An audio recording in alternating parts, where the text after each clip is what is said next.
Hey, it's Derek here from the KRED Yard. I'm back again with a new interview. It's Tommy Ratz of this little solo project called Toilet Rats. He has a new EP coming out April 1st, this Friday. Toilet Rats 3. If you pre-order it now on Bandcamp, you'll get two songs, Goth and The Mothman. Really great songs. Super fun interview. Tommy, it was awesome to meet you. Thank you so much for coming on. And yeah, here we go. Enjoy.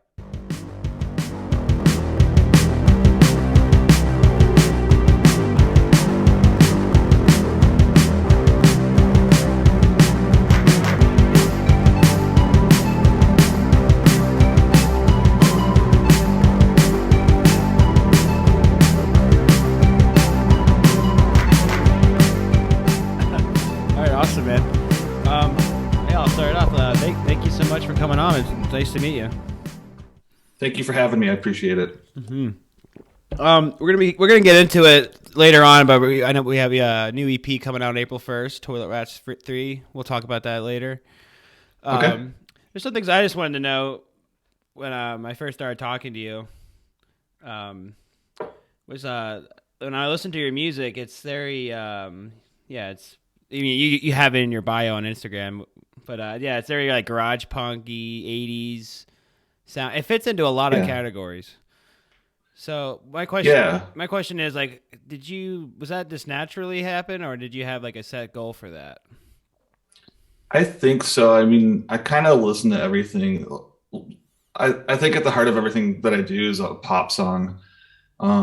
But that kind of gets filtered through all these other things that I really enjoy. I mean, I listen to everything from like Napalm Death Scum to like cool. Duran Duran. I like it all. If it's a good song and the lyrics aren't like horrible, singing about really bad stuff or whatever, I'm probably gonna like it if there's a hook in there, and if I do have an affinity towards shorter songs too, and that's probably like growing up on some grindcore. I would not say my music represents grindcore in any way whatsoever, other than the fact that I tend to write a lot of sub-minute songs. So that's like a little bit of the holdover from my 14-year-old Napalm Death fandom. I just saw them in October, actually. Napalm Death. They're really awesome. Yeah, I got a ticket to see them. They're coming here with Pig Destroyer, and I'm like super excited. I've never seen Pig Destroyer, and I've seen Napalm a few times, and I grew up with older like metalhead brothers, so it's like it's in my blood. But yeah, I love Napalm Live. So that's how it started for you. You had older brothers that got you into music, the heavy metal and stuff first. Yeah, so he passed, but I have a brother who's like 3 years older than me, and he would bring home like DRI and Napalm Death and Obituary and all that stuff, and then like a lot of thrash metal and some death metal, but every now and again there'd be something in there that was like really funny. Like DRI has some pretty funny stuff for like Dead Horse, and I was like this goofy kid, so I gravitated towards kind of like these kind of weird, funny, heavier weirdo bands that will occasionally pop up in his collection. The Accused is another one. So I think that's kind of like what got me into I think before him bringing home a lot of these metal cassettes, I'll just listen to like, just kind of like cheesy, like Poison and stuff, which, I mean, if we're being honest, the first Poison album is still like a really good glam record, in my opinion. Yeah, totally. I think it's, we can make fun of the 80s as we should, but like that first Poison record is definitely like, I think it's like a nice homage to like the New York Dolls or something. But anyway, I'm rabbit trailing. No, you're good. That's great. No, I agree totally. No, that's fine. That's what this is all about. Just good conversations. Yeah. I totally agree with that. The Poison thing. So I know on your Bandcamp page, your first release was like mid-October of last year as a split with Strange Visitors. Is that when you began Toilet Rats? Like in October? Yeah, totally. So Strange Visitors is this guy named Joel from California, and he had found me online and messaged me and was like, "Oh, I like your stuff," and I listened to his stuff, and I was like, "Holy smokes, Joel, this stuff is amazing!" And that guy's just constantly writing stuff. He has several projects under different names, but it's all really good. but I don't know if he floated the idea or if I floated the idea, but he's just like a really funny, cool guy, and we talked on the phone, and we're just like, hey, we should just do a split. Yeah, I'll pay for it. I've got some. I've been kind of thrifty during COVID. I had a few extra bucks, but then when I went to look into getting tapes made, the price like quadrupled for the last time I got tapes made. I was just like, oh, dude, I don't think I can afford to make these right now because like last time I made tapes was like 150 bucks, and now it's like 400. But what if I just buy a bunch of tapes from thrift shops? I'll just get a tape deck and make copies in my garage. So we just went the Econo route, and I got a bunch of like tapes for like a quarter at thrift stores and stuff, just taped over them and slapped a sticker on them. But yeah, that was the first release. It basically formed out of um, I had this band. I guess we're still a band. I don't really know if I mean like we exist in a as a group text still. It's called Robo Sapien, Okay. and that band is like a little bit more like polished and kind of like a little bit more on the Devo thing. And it's like five people, but COVID kind of sort of put that on hiatus, and Right. I who knows if it's going to pick up again or not. But like one of the members moved away kind of far away, and then a couple of other people got really uh, deep into their careers. So we'll just I don't know if it's going to happen again or not. We'll see. But I hope so. yeah. So I just kept writing songs because um, I don't know. I was just bumming out, and I'm like I need something to do, and I deliberately made the songs as goofy as possible, just to kind of like just so I 24/7 I wasn't like focusing on bad news and sad stuff. And so I the songs just kept getting sillier and sillier. And then I'm like, well, I'll just call it Toilet Rats, just thinking like nobody would ever listen to it. And then Jill from Strange Visitors kind of convinced me like, no, this stuff's actually like pretty good, and you should do something with this. And I was really self-conscious about it, but he kind of gave me a couple pep talks and helped me pick out the track. Because I every time we write songs, we send each other files, so he kind of helped me pick out his favorite ones and helped me put a track listing together and stuff. And that's kind of cool. I was kind of going through funk at that time, and like I had a loss in the family with my brother and stuff. And I think Joel just kind of like pushing me, kind of helped the project reach more people. Oh, absolutely. Yeah, that's so Yeah. cool. Yeah, so if you're listening to this, check out his stuff too. It's called Strange Visitors. It's Mhm. just really fun. Like he has a billion releases, and they're all really good. Yeah, I'll link his Bandcamp page down in the description on Okay, this video because it's definitely worth checking out. cool. I checked that from the split because when I was listening to your music, I was like, oh wow, his first release is a split. That's awesome.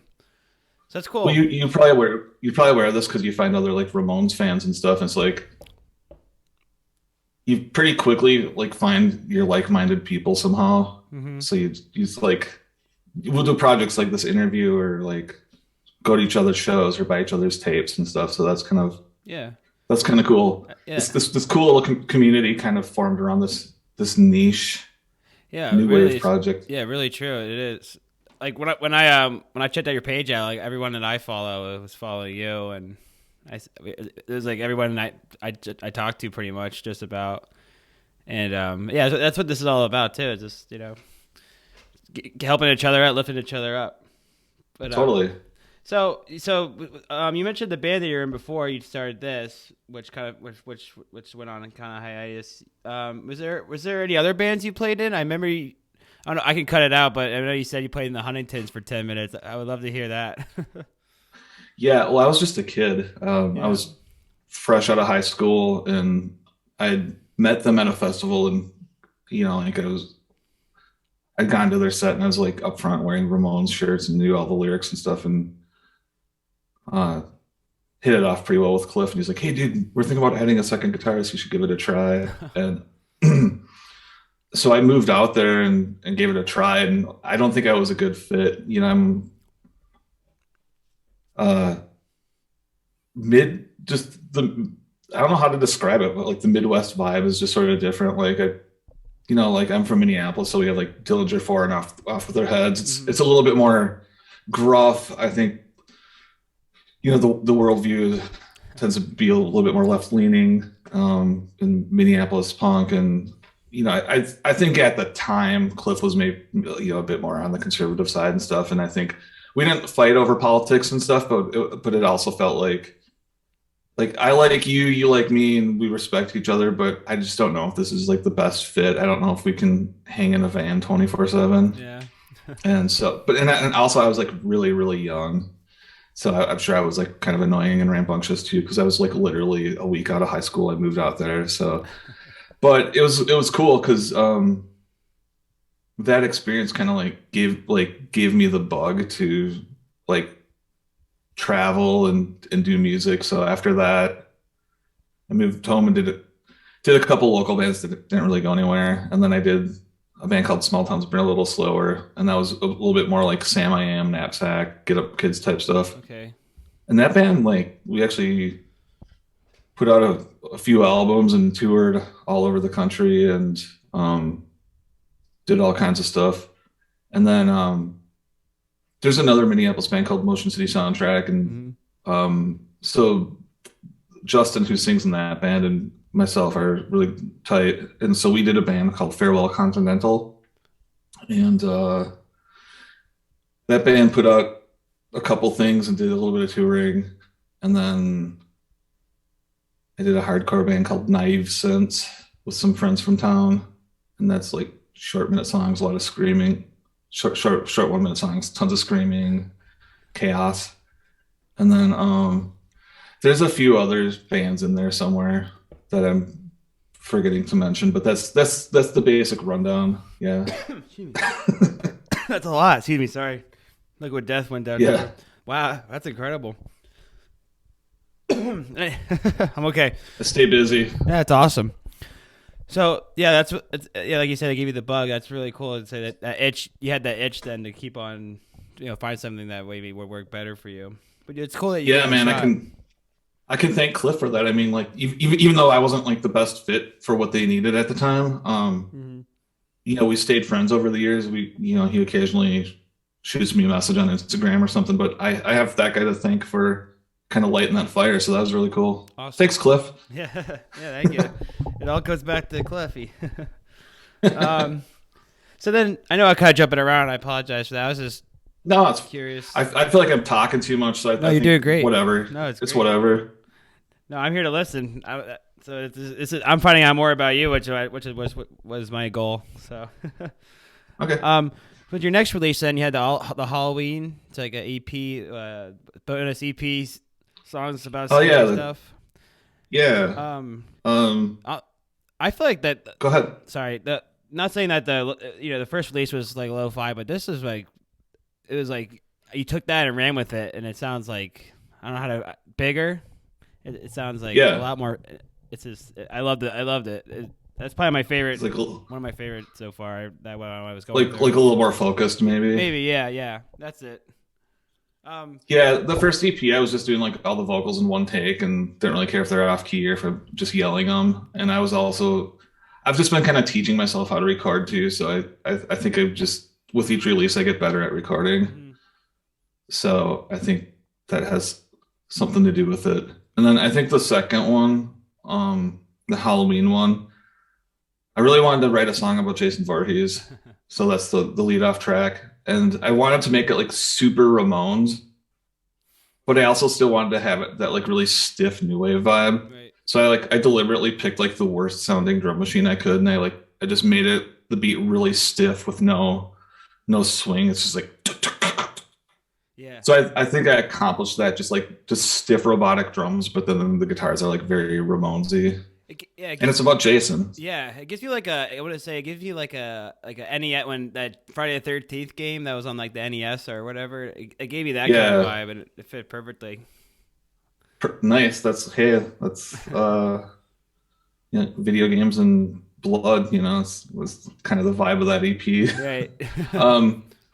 Yeah, the next song, my friend Stacy is in a few local bands from town, and she's got a really cool vocal style, and I was just like, hey, Stacy, you want to do a song together? Because we're both like fans of each other's bands and stuff. And she's like, yeah, that'd be awesome. Because a while back, her and her partner recorded a song and had me do vocals on the songs. And then so this time around, we just sort of flip flopped. I'm like, all right, cool. You want to do vocals on one of mine? And then, like, you don't have to, but I'd love it. Your voice is cool. So she did it and she just like killed it. And I didn't really want to write her parts for her because she's got such a good style. I was just like, all right. So here's the music, and I think we could make it about like vampires or something to kind of fit the Halloween theme. She's like, all right. And then she just sent me back some vocal stems. I'm like, this is great. um, that song almost more like a weird like electric crash, like Latigra vibe to it, which was really fun for me. And then Piranhas was a leftover track from the first EP, but I held on to it because I knew in my head I wanted to put something out for Halloween.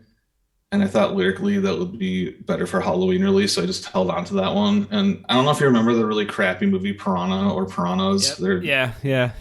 yeah, it's straight up like that's what it's about. It's based on those movies. Okay. And then Body Parts is disturbingly based on a true story. There was something in the news in Minneapolis where there was some crime and they were finding like body parts in this like really like kind of nice neighborhood, and everyone was just like, ugh. And I wrote the song, and then one of my friends was like, you shouldn't put that out yet, it's too soon. I'm like, all right, I'm gonna sit on it because I didn't want to like, I don't know. I think the way my brain works is I'll just see something that's like super absurd, and then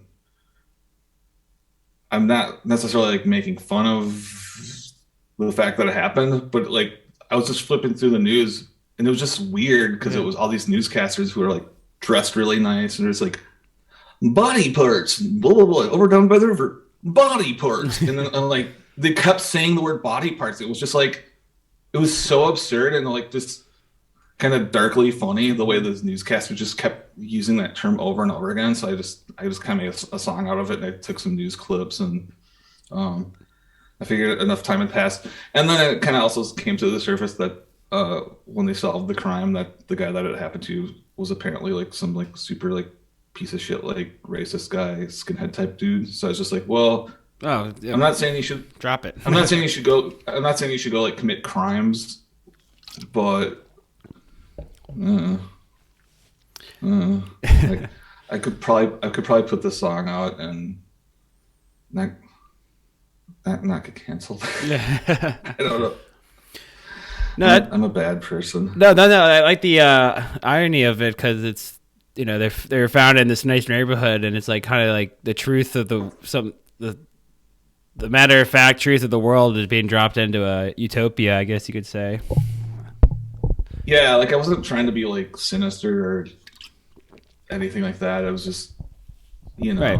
I don't know. It's a stupid song based on this like really weird, repetitive newscast, and sometimes I wonder like if it was a good idea to make that song or not. But it didn't seem to cause any problems, so I think it's fine. Yeah. Oh no, there's definitely a lot worse things that people way. So I don't even think it's too bad. Yeah. And then after that, you put out a single in December, then the Bonneville Snowman, which is really fun. A fun one. Were you planning? Was that just a one-off? Were you planning to do anything else around the wintertime, or was that just kind of for the season? That's sort of a one-off. I'm always writing stuff and kind of playing around with instruments and software and stuff, and I wrote a song around this like these drum samples from an old ARP synthesizer. They're like very Kraftwerk sounding, like the tones like pew, pew, pew. It's it's like makes me think of like Aqua Teen Hunger Force, those little like I forget their characters' names, but they're like the square guy. Oh, the Mooninites. Like yeah. That's like what it sort of made me think of it. Just like when I play the sample, it was like making me laugh really hard. So I just built a beat and then just kind of wrote a song around it. And then because it was winter, I was just like, all right, I'll just make a song about a bonneville snowman. Very cool. And then yeah, it's just like super, super silly. And I just tossed it online. Nice, awesome. And then at that, then you put out the Mall Goth single Yeah. in February, going on to February, which is that song is so awesome. Well, I thanks, love. man. Appreciate it. Yeah. But since I was talking to you, I listened to like get ready to go to work or drive in or just anywhere. Just it fits everywhere, whatever I'm doing. Yeah, I'm getting a pretty strong reaction from that song. I'm I'm very like flattered, and I'm glad that like people are digging it. It's that one's definitely like a throwback to like like The Cure and Tones for Tales and stuff. Mm-hmm. Um, well, basically, like I've had a bunch of songs written for the next EP, and I wanted to put out the EP, but I wanted to get it mastered and have like I wanted to kind of go a different direction with the artwork. And like when you're bringing in a couple professionals, they have schedules. So the mastering guy did it as like a huge favor to me, and we'll just say he kind of hooked me up better than like a typical client he would have. Okay. And Awesome. so, but like anytime someone's doing that, like the catches, they'll kind of sneak that in between a couple bigger jobs. So you got to wait a little bit, which is like completely understandable. And the guy who did the artwork, um, similar kind of deal where um, a lot of my creative friends, we do like bartering. So like I built him a delay pedal. Oh wow. Um, yeah, so like he did the artwork, and then I built him a delay pedal. So that was a little barter we did. But like it took me a while to make the pedal. It took him. He had to because I come home from work and it's just like I don't have a lot of free time, so it's like a half an hour here, an hour there, Yeah. just kind of working on it. Um, so like that's kind of why it took me a while to put out the third one, and then I also like I just wanted to email a couple podcasts and playlists and stuff. Like I don't know, I always feel really weird self-promoting, as I'm sure everybody who does this stuff. I'm not trying to get famous or anything, but I do. I worked really hard on it, and I want more than five people to hear it. Yeah. Absolutely. So like you got to give, you know, the general rule is a minimum is a month. You hit people up and just say, hey, I have this thing coming out in a month, or I have this thing coming out in a couple months, and if you're lucky, if a few people bite. Yeah. So No, totally. Yeah. That's how it is for me too. I sending stuff to bands, so it's like we're almost glad that we found each other because in that sense. Because totally. which no one owes me an explanation or anything, but sometimes I'll try to ask for interviews and then never get nothing. But that's fine. That's just It's how it really goes. random too, isn't it? Like Hmm. I know how you'll.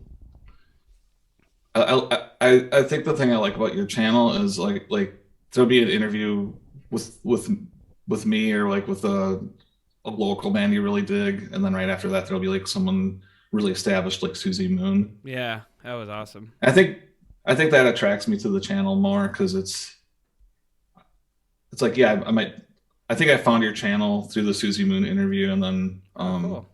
and then I ended up listening to like 10 other interviews on it, Thank and you. I kind of dig that. I dig people that aren't just trying to like just get make sure every guest is a legend, but there's like new people mixed in too. Yeah. That's all. Yeah, that's all. It's basically people like I want to. I feel like this should be interviewed or so more people should learn about or hear about. Yeah, Thank you. I appreciate that. But yeah. for this new EP, so this is like your first time working with you got a master is I think because you did it yourself, didn't you? Your other releases, you mastered them yourself. Well, the first EP, Mikey Young Oh mastered right. that You said one. that, yeah. He's from Australia, and he's in a band called Total Control. And but I think he primarily made sure that my stuff and Joel's stuff was at sort of an equal volume consistently throughout the release. I think Joel had a really kind of certain vision where sometimes when people master it, they can kind of change the sound of things, and I think this Strange Visitor stuff, he had a vision for that where he's just like, yeah, I want the volumes consistent on the whole release for sure, but I don't know if I want the sound altered drastically. And I'm like, yeah, that's totally fair enough. And being new to recording, I mixed that stuff really hot, so I didn't give the mastering engineer much room to like play with parametric EQs or anything. So Mikey really like politely told me like, yeah, in the future when you bounce it, don't bounce it so hot, and it gives the mastering engineer, more headroom. So I'm kind of learning as I go. But yeah, the first one's technically mastered, but I think it was more of a consistent volume kind of mastering. And he brightened up a couple songs that were a little murky. But yeah, this time around, like KJ mastered it, and KJ's a Minneapolis guy, and he's really good. He's a total pro. He tends to do more like he'll do like the Jayhawks and stuff like that. Mm-hmm. So like people I would definitely consider like more talented and professional musicians. So it's a little intimidating. Like, hey Chris, could you try to clean up my songs a little bit? But Chris liked them and gave real good feedback on them. And he was like, do that Molgoth song. You should try to get that published, or do another project that's all that style. I'm like, we'll see. Like I'm not. I always feel weird like trying to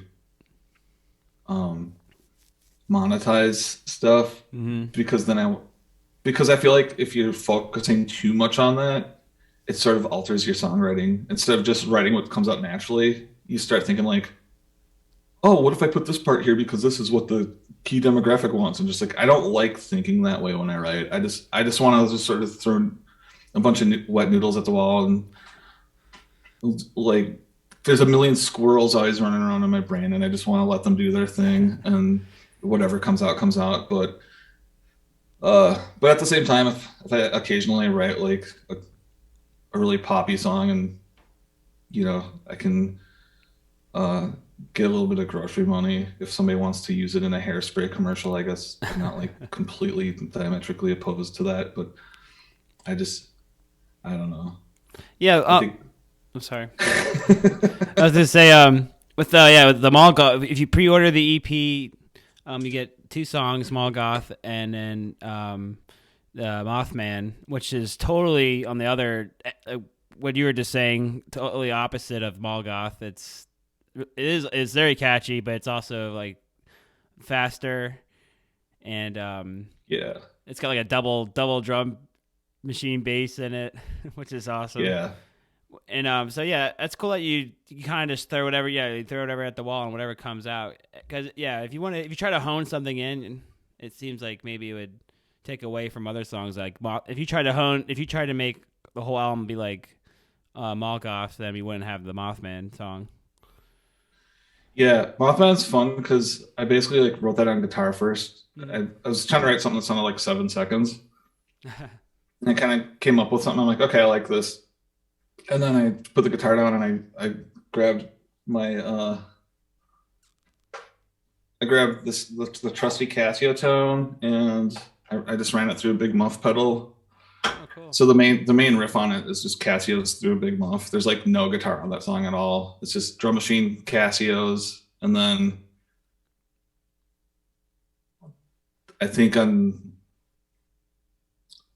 the chorus was where it does that step down descending riff, like do do do do do do do do do. Yeah. I do have one guitar playing the melody plugged in with the direct fuzz, but that's like the only guitar on that song. It's okay. But it's weird. It's still like kind of a hardcore punk song. Like I was trying to write a 7-second sounding riff, but it's just done on keyboards. The chorus is very, very catchy. I love it. Cool, thanks, man. I appreciate it. I know you posted on Instagram too for it. It says it's going to be it's gonna be on your other streaming. Are you gonna also put this on like Spotify and stuff, the EP, or is it just stick to Bandcamp? Yeah, I submitted it to DistroKid, so Yeah. it's going to show up on everything else. Okay. I basically just want people who want to hear it to have an easy time finding it. Right. And I don't, I mean, I've never really made a lot of money doing this stuff. Um, I think a couple times in my life I've gotten $100 here and there for having like a song placement on like, a little local ad or something. But That's cool. yeah, I think in a week or so it'll show up on Spotify and stuff. But the Bandcamp's there, and if you want to throw me $5 or whatever, I certainly appreciate it because then I can, I can put that towards, the next thing I do, or if I want to hire someone to help me mix a track, or if I want to, you know, whatever. The little bit of money I make off this goes right back into it. It's either goes towards like making tapes, or like maybe I'll buy a couple plugins that'll help me record a little bit easier. So Okay, cool. Do you plan to do yeah, any live shows, or have you done a live show as Toilet Rats yet? not with this project. Yeah, I don't know. I have to think about how I'd pull it off. Mm-hmm. It could be really fun. I, I I don't know how would I do this project live. I'm guessing like need a drummer and I guess you could have like a computer, and then have your drum machine on that, and then play. yeah, do the Adam in his package kind of thing. Yeah, yeah. Yeah, maybe I could do that. Or That was just an there's a idea. really cool like indie rock. It's really just a guy, and it's called Say Hi. And he's on like Barsook Records. He's a little bit more on the kind of mellow bedroom pop side of things, but his it's kind of like Pedro the Lion or something. But his records, he plays everything. But then I saw him on a tour where he couldn't take a band with him, and he kind of reworked all the songs so they were like synth pop, Okay. and it was literally just him and a microphone and like some lights, and then he had like a Ableton pad, and I was kind of worried like, oh, is this going to be kind of one of those crappy shows where someone hits a button and then just sings? But like the show was awesome because he was playing through a huge sound system, and he's super funny and charismatic, and he had like really funny dance moves and stuff. So like he actually like pulled it off. I don't know if I'm charismatic enough to do something like that, but like I I could probably do this project if I got like a drummer and fed the drummer. I could. I don't know.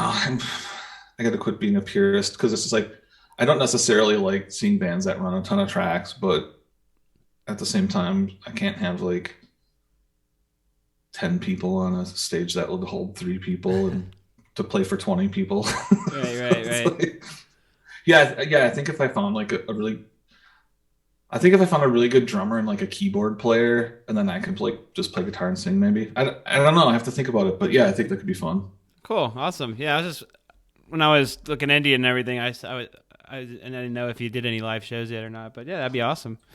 I'm sure there's a scene where Yeah, you're not, at. I would, you could play shows at. yeah, I haven't really. I mean, it sort of just kind of existed in my basement, so I could have something to do. But yeah, I gotta start thinking about that. Good call. Yeah, Yeah, yeah. that's not a bad idea to give that some thought. I think you should. I think the songs are All really right, good. They should be played live. thanks, man. Yeah. Um. Yeah, but I could pull that off with a drummer and a keyboard player, and then just do like a 3 piece with some tracks. Yeah. There you go. I feel like I feel like audiences are kind of forgiving if a little bit of drum machine and some synth parts are coming through the PA system, as long as there's like like a live drummer Hmm. and with some guitars. I'm Yeah, totally when I see bands like that, I'm totally excited when there's a drum machine. Or I don't know. yeah. That's just me, but I love that kind of stuff. There was a local band here called BNLX, and when they first started, it was just 2 people, and they were kind of like Jesus and Mary Chain type stuff. Oh, sick. But like their first few shows, they had like giant speakers on the stage, and he just ran like a drum machine through one of these giant amps. It was pretty cool. Yeah, I don't I forget the band names, but there's some like I know like it says two like guys who dress up like Mormons, and then they're I forget the name of the band. They're like a punk band, and then their drummer is like a drum machine, and they like make him like they took it like an amp or something and like put like a face on it or a computer. So it made Yeah, or I could even do some. I could even do something too, where like I could make videos where I'm playing along with the drum machine, but I could just, I could dress up all robotic and just play really stiff, and then I could have that on a monitor or something. You can have just up like, or you could have like a toilet on the stage with The drum throne's a toilet. Yeah. I like it. So I got a couple more for you. I don't know if I asked it yet. No, I didn't. So the new EP, are you gonna do cassettes for that too? I think I will. I think I'm just gonna do the same method where I'm just gonna tape over some thrift store tapes, and then I'll put a sticker on them for the cover. Cool.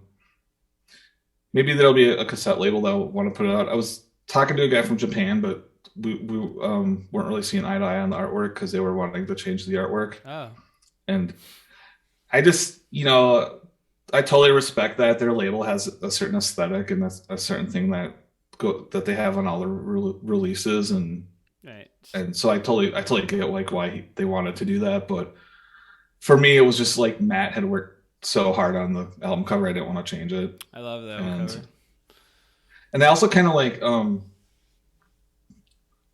I do have the cartoon rat on the first release, but you'll notice it's not on the Halloween release and it's not on this release. And part of that is I don't want to keep like, I don't want to have like a mascot, like no digs to these guys or anything, but like I don't want to have like the MXPX guy or like Eddie from Iron Maiden or the Social Distortion Skeleton. Like, right, that works for those bands. I'm not knocking out those bands or anything, but it's just like I just didn't want to have like this mascot rat on everything. Yeah, right. It's in the name. That's enough, Yeah. right? Very cool. And what's the biggest influence you had writing this EP? This one probably, it's kind of all over the map, to be honest. Like I would say I leaned in a little bit more to like the punk adjacent early synth stuff, like definitely like Human League, Kraftwerk,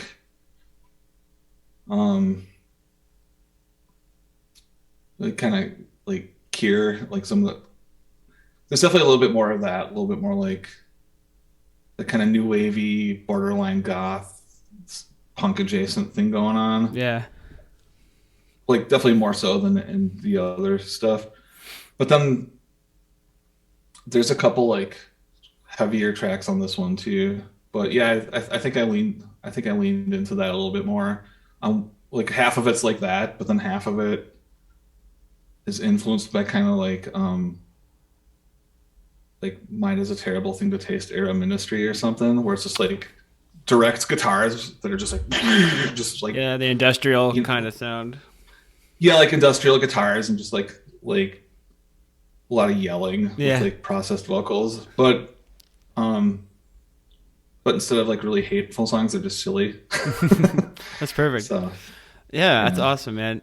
Yeah, your music is everything I love into one thing, so it's really cool that there's something out there like that. Thank you.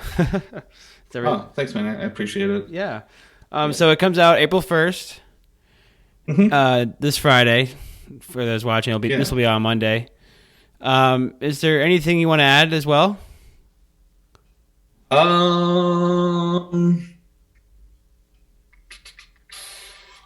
don't know. I just want to thank everybody who pushed me to keep making this stuff. I get hung up on things.